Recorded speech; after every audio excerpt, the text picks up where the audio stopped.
Chapter 409, December. What? Getting me to investigate myself again. Klein nearly suspected that this was a deliberate test.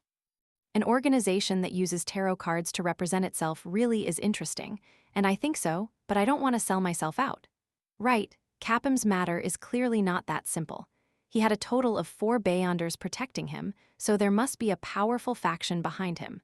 What's the difference between investigating this case and being involved in high society strife? Well, this isn't something Sherlock Moriarty should know. Klein revealed a thoughtful expression, and while weighing his options, he said, "It's not easy to find a mysterious organization. Besides, it's very dangerous." Talim seemed to have expected his answer and chuckled. "Sherlock, there's no need for you to take risks. The important figure's intention is for you to pay more attention and to gather the relevant information or rumors. Here's £5 in cash, money for your activities. Even if you don't receive any valuable information, the money is yours. And once you gather any useful clues, he'll pay you per lead and reimburse you for your expenses throughout the process."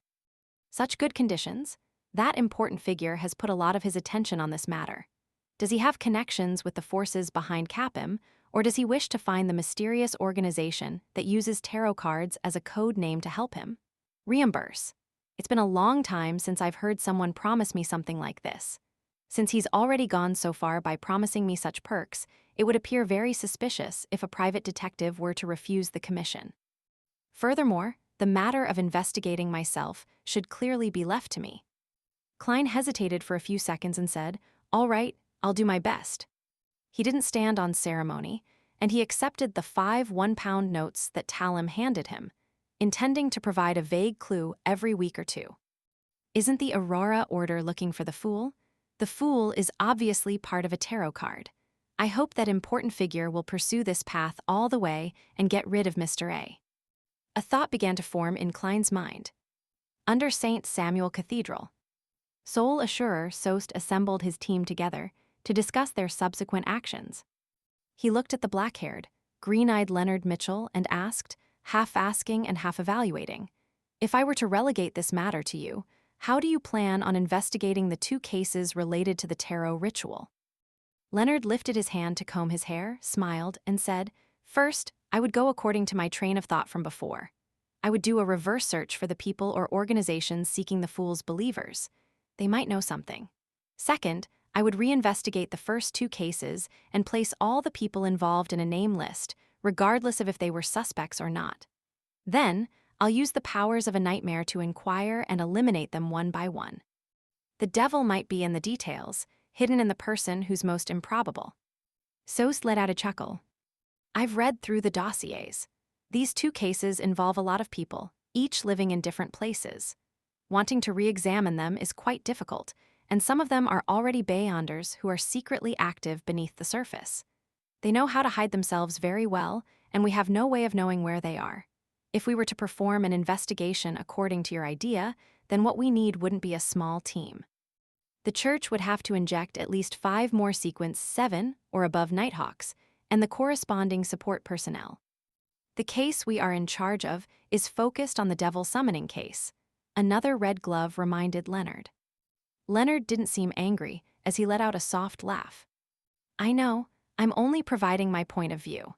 As for whether or not it is used, or the extent to which it will be decided by Captain Sost." He paused for a moment and revealed a puzzled expression. "I don't understand why the 2 cases related to the tarot rituals didn't have a high priority. The former involved an evil god's attempted descent, countless times more serious than a mere devil summoning." Sost picked up his coffee and took a sip before leisurely answering, "The Nighthawks have limited manpower. All cases require a certain priority level. Up to now, the secret organization represented by tarot cards hasn't expressed any obvious malice towards us. Their actions, to a certain extent, have helped us. For example, they foiled the descent of the true creator, as well as letting us know that the human trafficker, Capim, isn't a simple person. There must be some big secret underlying the matter." After saying that, he smiled and said, "Perhaps they can help us discover even more unsavory matters. Of course, the necessary investigations must be carried out. No one can guarantee that a secret organization will not end up being our enemy in the future. I see, Captain Sost. Let's focus on the devil summoning case, Leonard said earnestly. In a backland winter that was inseparable from fireplaces and fog, time flew by amidst these cold and gray sensations. In the blink of an eye, there was only half a month left until the new year. Klein extinguished the charcoal in the fireplace and put on a double-breasted frock coat over his dark red woolen vest. Nearly 3 weeks ago, Leopard finally received the bike patent and began looking for suitable second-round investors. Steam car mogul, Frommy's Cage, ended up showing some interest in this. After several meetings, the three parties agreed to conclude their final negotiations today. During the past month or so, Klein led an uneventful life. Through his investigations, he slowly digested the potion by strictly following the principles. Now, he was just short of a relatively bigger performance that he needed to initiate to completely digest it. If there are no urgent matters, I can avoid taking risks. It would take about another. As his mind wandered, Klein removed the half-top hat from the coat rack and smoothed the folds with a brush and handkerchief, removing the dust. The badge left behind by Lanevis indicated a 4th January gathering. He had no strong intentions on attending it. During this time, the Tarot Club continued being held on a weekly basis.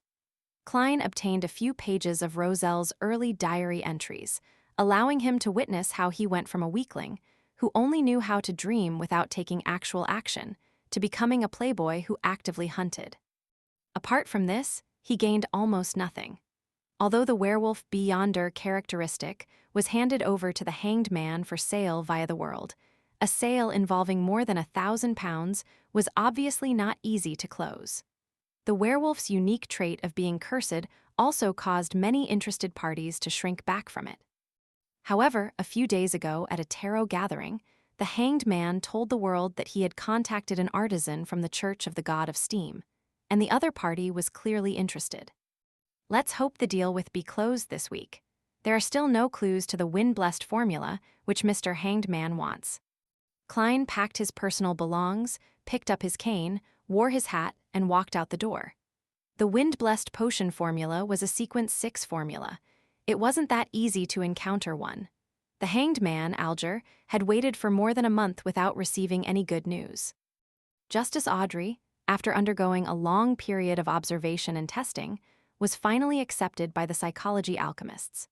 She reported to Mr. Fool that she should be officially joining the secret organization this week, hoping to be blessed ahead of time to prevent any accidents from happening. For this, she was prepared to plunder at least 10 pages of Roselle's diary entries from the psychology alchemists for Mr. Fool without any compensation. As for the dragon specimen in Duke Negan's treasury, she had already confirmed that it was a 1,000-faced hunter. However, it was purely a sample that was without the corresponding Beyonder characteristic or flowing blood. The £2,000 she owed Mr. Fool's blessed wouldn't be repaid until February or March of next year. This was because, although she would officially come of age at the New Year's ball and be able to take charge of a portion of her fortune, she would still be under the supervision of her parents and wouldn't be able to sell them at will. Furthermore, she was still short of Viscount Glaint's final payment, so she needed ample time to raise the money in secret. The magician Fours, with the help of the Hanged Man, finally obtained the blood of a deep-sea marlin. She paid him £320 for it, which reduced her savings to £120.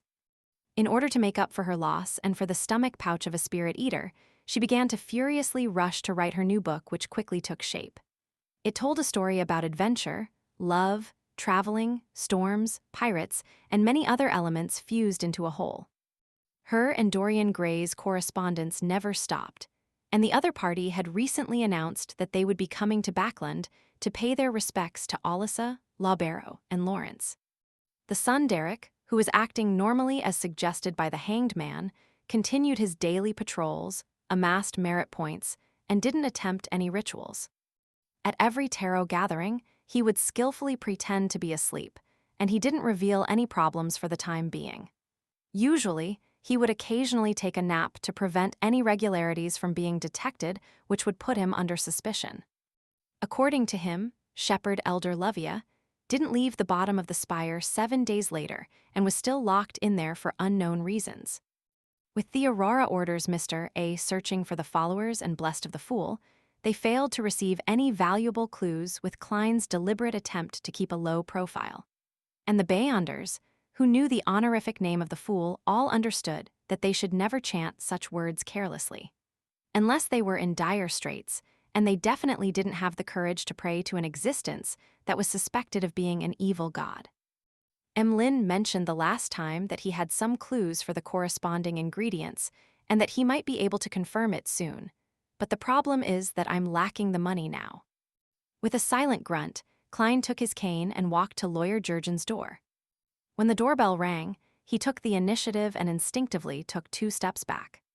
Not long after, the door opened, and old Mrs. Doris cheerfully opened her arms to give Klein a warm hug. "Oh, the doctor you introduced last time was wonderful. My body hasn't been this healthy for almost 10 years. Doris, seeing that the detective was standing far away, could only fold her arms and express her delight and feelings in words. Klein said in an amused and exasperated tone, "Mrs. Doris, you've already told me this for the 9th time."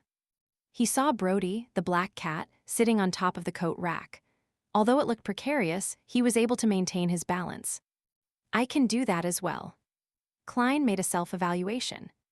"Is that so?" old Mrs. Doris asked, perplexed. She immediately tossed the question to the back of her mind and said with a smile, "Are you here for Jurgen?" Klein immediately revealed a smile. "Yes." Matters involving negotiations needed the help of a professional lawyer.